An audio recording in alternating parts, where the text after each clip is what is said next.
사람은 태어나면 다 굴뚝에서 나오는 연기가 삽시간에 사라지듯이 우리 인간도 태어나면 그저 어느 날 갑자기 굴뚝의 연기 사라지듯이 사라집니다.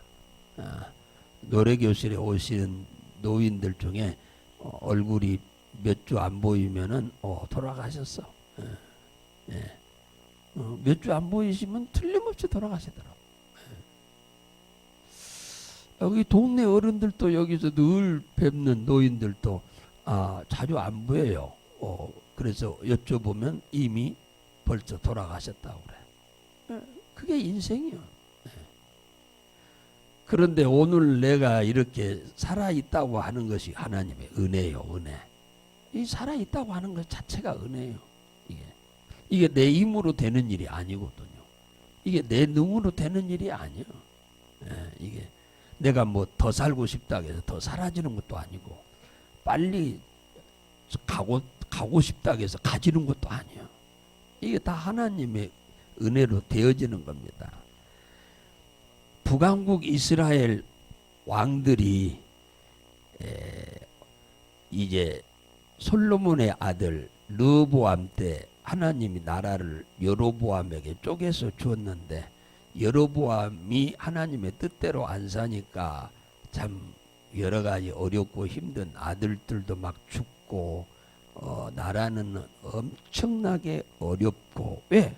우상숭배하니까. 하나님 뜻대로 안 사니까 하나님이 어마어마하게 어렵게 만들어버린 겁니다. 북한이 하나님 뜻대로 안 살고 김일성이, 김정일이, 김정은이까지 3대 걸쳐서 지들이 신이라고 여기고 살고 있으니 하나님이 가만두겠습니까? 그리고 예수 믿는 사람들 다 죽이고 난리 치는데, 그니 살아계신 하나님이 가만두겠냐 그 말이에요. 그러니까 지구상에서 제일로 저주받은 나라가 북한입니다. 북한보다 못 사는 나라는 없어요. 지금 지구상에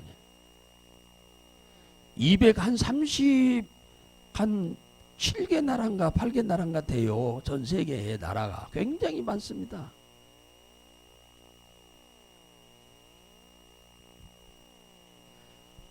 우리나라하고 수교가 안 되는 나라는 이제 북한밖에 없어요. 다 공산주의 국가도 우리나라하고 다 수교를 해요.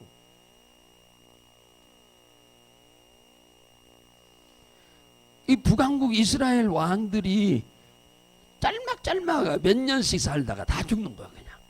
에? 아니 임금이 돼가지고 2년 3년 하다가 죽고 싶은 사람이 있겠어요? 자기가 아무리 오래 살고 싶다 해서 오래 사라지는 게 아니야. 악하게 사니까 사람의 생사가 하나님의 손에 달려 있기 때문에 하나님께서 그런 사람을 오래 살려두어서는 안 되지요. 그래서 다 북왕국 이스라엘 왕들이 다 빨리 하나님이 다 데려가 버린 거예요. 오래 살려주어야 백성들도 괴롭지만 하나님도 괴롭잖아.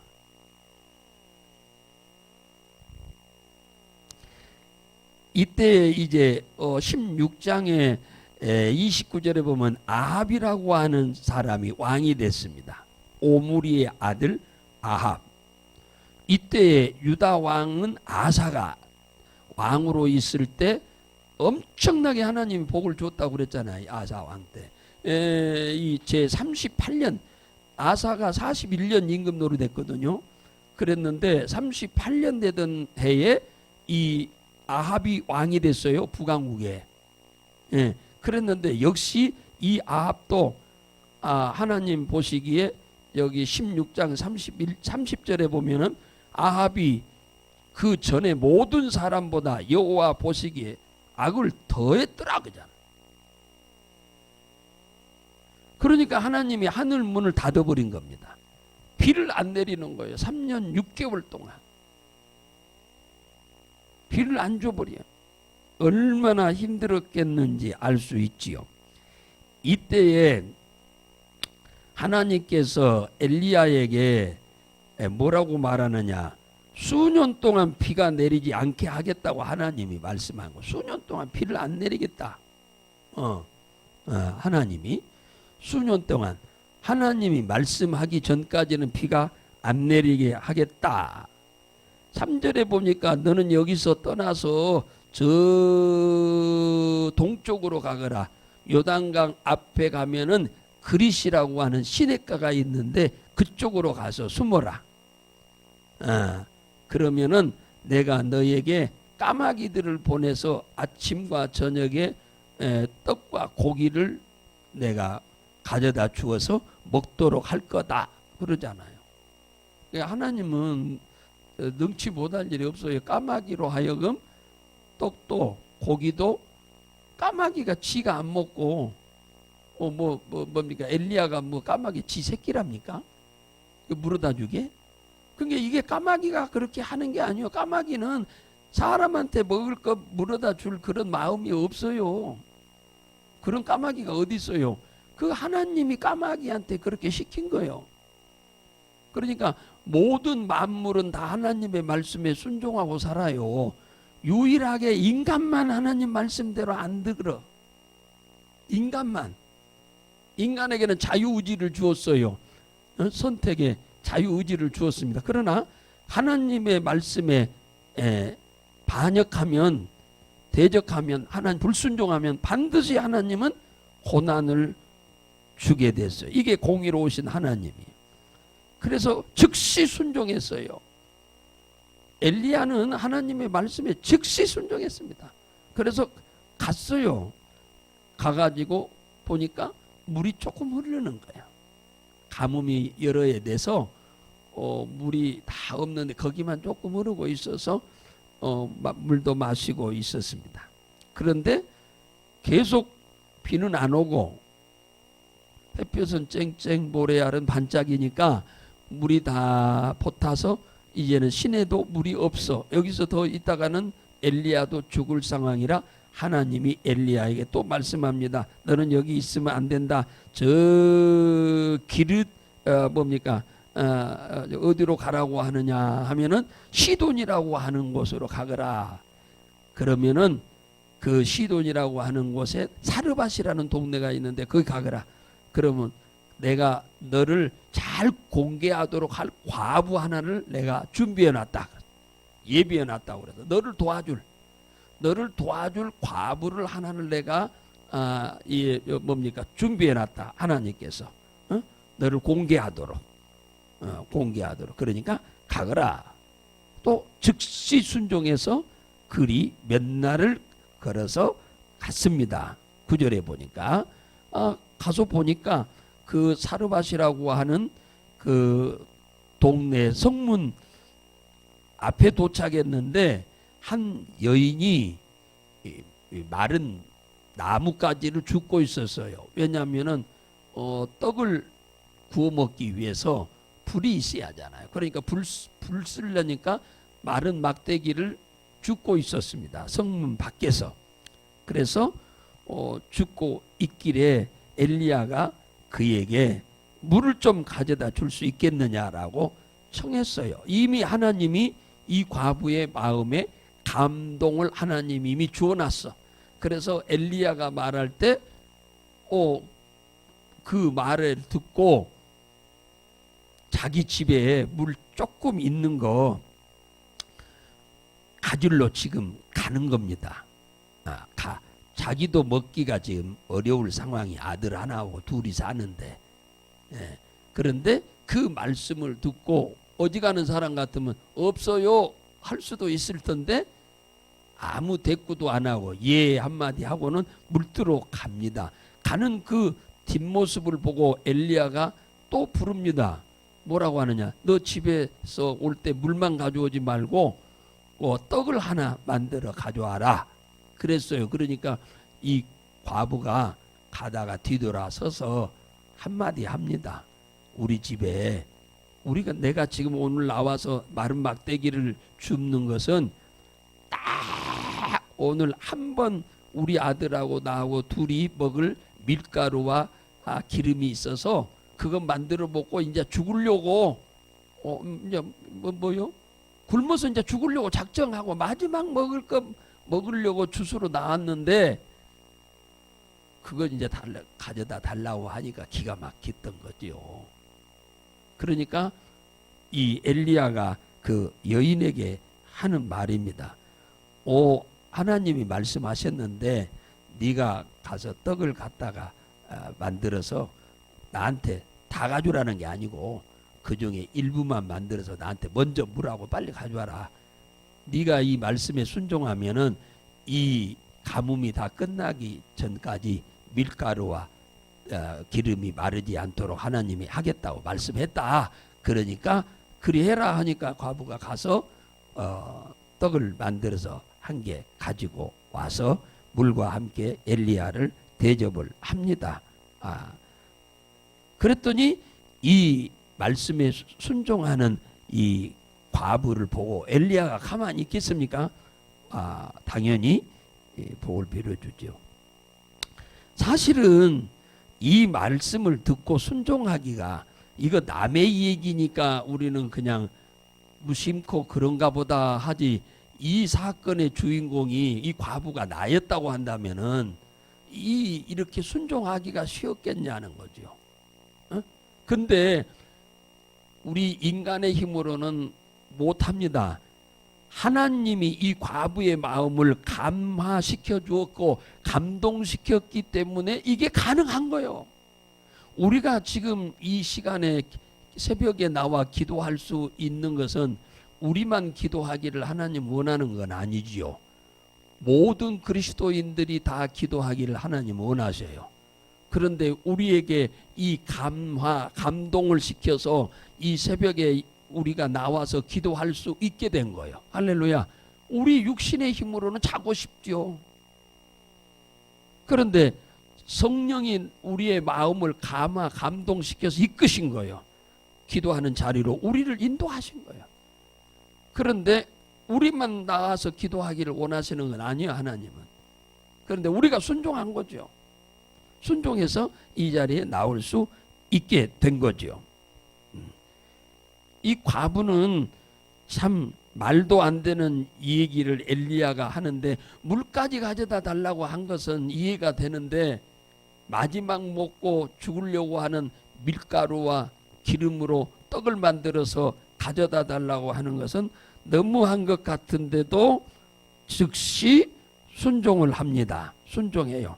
통에 밀가루와 기름병이 뭡니까? 없어지기까지 엘리야가 그 집에 머물면서 계속 떨어지지 않고 반복된 거예요. 그러니까 무슨 말이냐? 하나님은 당신의 입에서 나온 말대로 순종하는 자에게는 당신의 입에서 나온 대로 그대로 행하시는 거예요. 하나님의 말씀하신 말씀이 뭡니까? 에라가 난 적이 없어요. 다 그대로 됐어요. 안 된 일이 없어. 그분의 입에서 안 나온 말은 모르지만 그분의 입에서 하신 말씀, 입으로 하여금 나온 말씀은 다 그대로 다 됐어요. 기적이 일어난 거죠. 엘리야가 그 집에요 얻어먹고 난 다음에 그 집에서 언제까지? 하늘에서 비가 내리는 날까지 계속 그 집에서 머물렀어요. 하루 저녁 자고 나면 이 동네에서 시체가 여러 명의 시체들이 막 나온 거예요. 못 먹어서 굶어서 죽어가지고 물도 없고 먹을 것이 없으니까 누구한테 가서 빌릴 수가 없어. 다 가뭄이 여러 해 됐기 때문에 누구는 많이 있고 누구는 적게 있는 게 아니에요. 그러니까 어디 가서 주고 싶어도 줄 수가 없어. 사람들이 달라고 할 수도 없고. 그래서 이 과부는 죽으려고 한 건데 엘리야의 말에 순종했더니 사실은 이 말씀이 엘리야를 통해서 들려질 때 반신반의했을 거예요. 순종할까 말까, 순종할까 말까. 굉장히 갈등도 있었으리라고 생각이 됩니다. 그런데 결국은 순종했더니 그 믿음대로 됐어요. 할렐루야.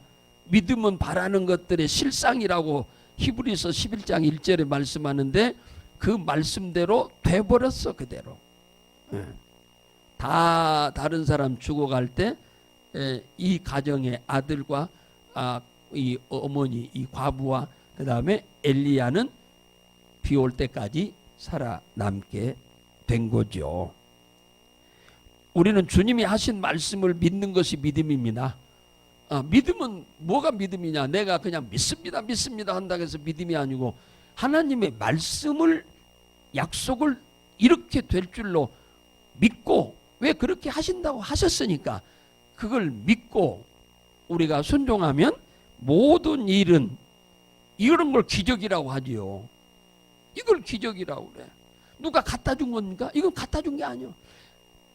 그릇 시내가에 있을 때는 떡도 그 다음에 고기도 까마귀를 통해서 하나님이 배달을 해줬어요. 얼마나 빨리 갖다 줬겠습니까? 택배기사보다 더 빨리 갖다 줬겠죠. 그죠? 갖다 주었어요. 그런데 지금 과부의 집에 일어난 사건은 누구로 하여금 배달되어 가지고 없는 걸 잊게 한 게 아닙니다. 하나님. 그 빈 상태, 아침에 먹을 때 다 싹싹 긁어가지고 빗자루로 쓸듯 쓸어가지고 모아서 떡을 만들어 먹었는데 기름도 마지막 다 뒤집어서 뚝뚝뚝 한 방울도 남지 않게끔 다 따라서 만들어 먹었는데, 점심에 가서 먹으려고 뚜껑 열어보면, 밀가루통 열어보면 다친 밀가루가 있고, 기름병 열어보면 또 기름이 들어있는 거예요. 그러니까 하나님은 능치 못할 일이 없어. 문제는 어디냐? 하나님이 능력이 부족해서 우리를 못 돕는 게 아니고 우리의 믿음이 부족해서 행함이 없기 때문에 주님이 못 돕는 거예요. 할렐루야. 네. 하나님이 말씀하실 때 우리가 순종을 못해서. 고린도 후서 8장 9절에 보면 우리 주 예수 그리스도의 은혜를 너희가 알거니와 부요하신 자로서 왜 가난한 집에 오셨냐. 가난한 삶이 얼마나 힘들고 어려운지를 알고 가난하게 사는 사람들을 하나님이 도와주어서 부유하게 살도록 하기 위해서 그렇게 가난한 집에 오셨답니다. 로마서 10장 12절에 보면은 유대인이나 헬라인이나 차별이 없다. 하나님은 차별을 안 해. 사람이 차별을 하는 거지 하나님은 차별을 안 해요. 절대로. 사람은 외모를 보고 판단하지만 하나님은 우리 외모를 안 보고 그 사람 중심에 하나님을 위해서 어떻게 살고자 하는 마음을 품고 살고 있는가, 그걸 본다고 그러잖아요. 유대인이나 헬라인이나 차별이 없어. 주께서는 모든 사람의 주여, 구원자여, 그리고 저를 부르는 모든 사람에게 하나님은 부유케 하려고 하신다. 부르는 자, 주를 부르는 자, 주의 도움을 청하는 자에게 모든 도움을 청하는 자를 부유케 주기 원하신다. 지금도 우리는 이 시돈에 살고 계시는 이 과부 아주머니 같은 분이 아니어서 얼마나 감사한지 모르죠. 근데 우리 주위에는 또 이렇게 힘들게 사는 분들도 지금도 계시죠. 우리가 이렇게 안 살고 있는 것만 해도 너무너무 감사한 거죠. 내일 먹을 때거리 하나도 없을 정도로 힘든 사람은 없잖아요. 우리나라는. 없어요. 없어. 다 정부에 주니까.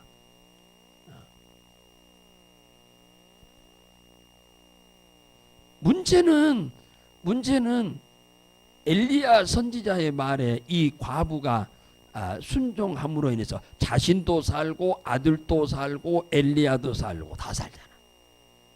엘리야 말 안 순종 안 했더라면은 자신도 죽고 아들도 죽고 그랬을 거예요. 엘리야는 다른 방법으로 살 수 있었겠죠. 하나님이 살게 했죠. 문제는 우리가 알고 있다고 해서 우리는 머리로 알고 있는 것을 믿음으로 착각하는 거예요.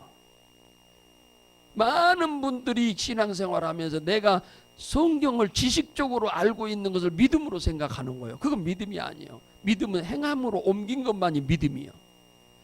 머리로 알고 있는 것은 지식이요. 그것은 우리에게 기적을 일으킬 수 없어요. 명분이 안 돼요.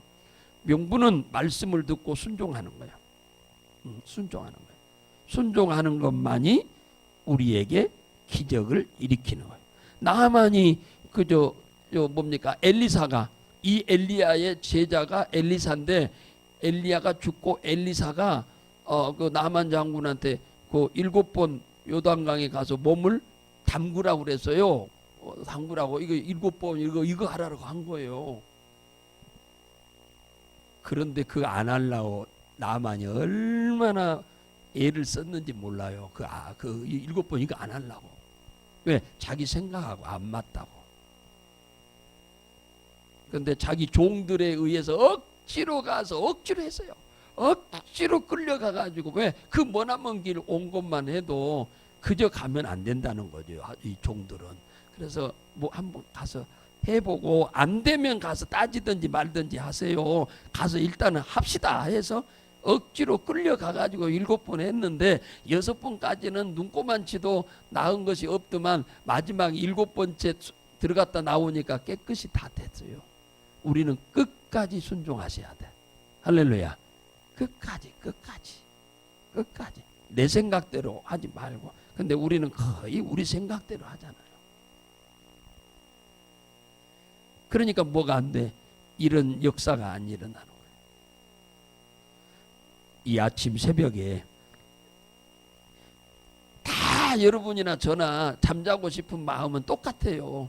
그런데 그걸 이기고 나를 위해서, 내 가족을 위해서 기도로도 왔지만은 주님의 말씀에 순종해서 기도하러 온 거잖아요. 이게 바로 십자가 지는 삶이요. 이게 십자가 지는 삶이요. 십자가 지는 삶. 네. 그러니까 주님이 싹쓸 주는 줄로 믿으시기 바랍니다. 오늘 하루도, 이번 한 주도 살아가면서 여러분들의 생각대로 살지 말고 주님의 원대로 여러분 살아가시도록. 모르면 몰라. 모르는 것은 방법이 없어. 그러나 여러분이 알고 있어. 하나님이 원하는 게 이건데, 그렇게 여러분이 알고 있으면 그대로 순종하고 가심으로 인해서 여러분의 문제들이 다 해결되기를 주의 이름으로 축복합니다.